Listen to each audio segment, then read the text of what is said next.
शिव जी का जीवन लीला तो सबको पता होगा, लेकिन जन्म कैसे हुआ आज इसके बारे में जानेंगे। कथा सुनने से पहले अगर चैनल को सब्सक्राइब नहीं किए हैं तो चैनल को सब्सक्राइब कर लीजिए ताकि इसी तरह की कथाएं आपको मिलती रहे। एक बहुत प्राचीन काल में जब सृष्टि की रचना अभी अभी हुई थी, ब्रह्मा जी सृष्टि का विस्तार कर रहे थे। उन्होंने अपने मन से 4 मुख उत्पन्न किए और सृष्टि को फैलाने लगे। लेकिन सृष्टि में संतुलन के लिए तीनों गुणों सत्व, रज और तम की आवश्यकता थी। ब्रह्मा ने विष्णु को संरक्षण और रुद्र को संहार का दायित्व सौंपा, परंतु रुद्र कहां थे?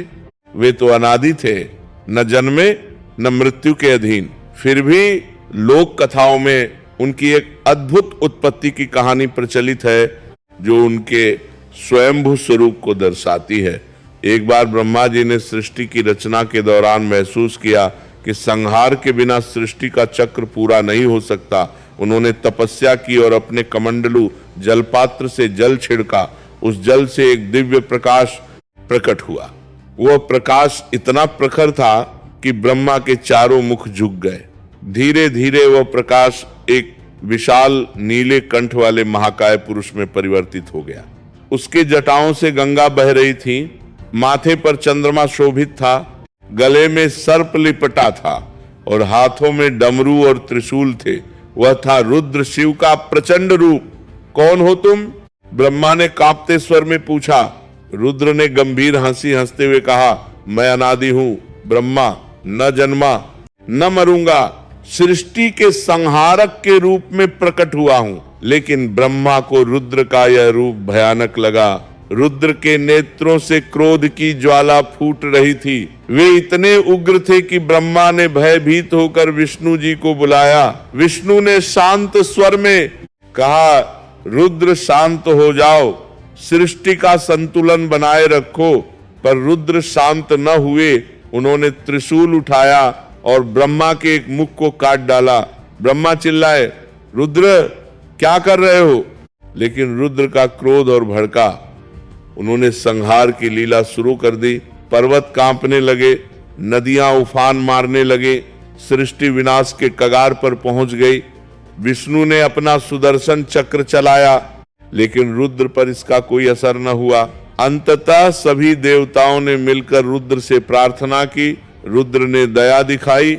उन्होंने अपना रूप शांत किया। नीला कंठ सफेद हो गया, जटाएं शांत हो गईं और वे भोलेनाथ शिव बन गए। मैं संहार का कारण हूं, लेकिन भक्ति से प्रसन्न होता हूं, उन्होंने कहा। तब से शिव को स्वयंभू कहा जाने लगा। लेकिन यह कथा यही न रुकी। आगे की कहानी दक्ष यज्ञ से जुड़ती है, जहां शिव का जन्म जैसा प्रसंग फिर प्रकट होता है। समय बीता, शिव ने पार्वती से विवाह किया। पार्वती के पिता दक्ष प्रजापति को यह विवाह स्वीकार न था। दक्ष ने एक विशाल यज्ञ का आयोजन किया, जिसमें सभी देवताओं को आमंत्रित किया, लेकिन शिव और पार्वती को नहीं। पार्वती ने कहा, स्वामी, मुझे अपमानित किया जा रहा है। शिव ने शांत रहने को कहा, लेकिन पार्वती क्रोधित हो गईं। वह यज्ञ स्थल गईं। वहां दक्ष ने शिव का अपमान किया, उन्हें भस्म भूतों का स्वामी कहा। पार्वती का हृदय टूट गया। उन्होंने योगाग्नि से अपने शरीर का त्याग कर दिया। वह दाह संस्कार हो गया। शिव को यह समाचार मिला तो उनका क्रोध प्रलयकारी हो गया। वे वीरभद्र और भैरव को उत्पन्न करके यज्ञ स्थल पर पहुंचे। वीरभद्र ने दक्ष का सिर काट दिया। यज्ञ की आग बुझ गई। देवता भागने लगे। चंद्रमा ने यज्ञ को बचाने की कोशिश की, लेकिन शिव की जटाओं में उलझ गया। तब ब्रह्मा और विष्णु ने शिव से प्रार्थना की, प्रभु दया करो, सृष्टि नष्ट न हो। शिव शांत हुए। उन्होंने दक्ष को बकरे का सिर देकर जीवित किया। यज्ञ पूरा हुआ, लेकिन इस घटना ने सिद्ध कर दिया कि शिव अनादि हैं। वे नष्ट नहीं होते, केवल रूप बदलते हैं। इसके बाद शिव कैलाश पर विराजमान हो गए।